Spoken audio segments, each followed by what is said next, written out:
এবার মহাবিশ্বের সুদূর পারে মিলল অতিকায় জলাশয়ের সন্ধান, যা পৃথিবীর বুকে থাকা সব মহাসাগরের জলের থেকে 140 লক্ষ কোটি গুণ বেশি, যা নিয়ে বিজ্ঞান মহলে তৈরি হয়েছে একাধিক কৌতূহল। নমস্কার, আমি প্রিয়াঙ্কা, বিজ্ঞান প্রযুক্তির নতুন আরও এক খবর নিয়ে। তবে কোথায় অবস্থিত এই জলাশয়? জানা গিয়েছে এটি একটি সুপার ম্যাসিভ ব্ল্যাক হোলের পাশে অবস্থিত।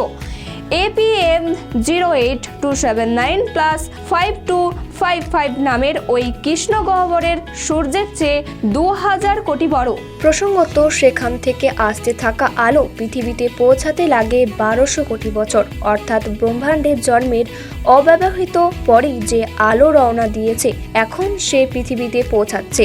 এই বিপুল দূরত্বের এক জগতের অতি বৃহৎ জলাশয়ের অস্তিত্ব ঘিরে বিজ্ঞানীরা প্রবল উৎসাহী। নাসার জেট প্রফেশনাল ল্যাবরেটরির এক বিজ্ঞানী ম্যাট ব্র্যাডফোর্ডের নেতৃত্বে একটি দল এই নিয়ে গবেষণা চালাচ্ছে। ব্র্যাডফোর্ড জানাচ্ছেন, এর থেকে ইঙ্গিত মিলছে জল মহাবিশ্ব জুড়েই বিস্তীর্ণ, এমনকি তার প্রাথমিক পর্যায়েও সেখানে জল ছিল। মহাকাশের অনন্ত বিস্ময়ে ব্ল্যাক হোল, মহাজাগতিক খিদে তাদের।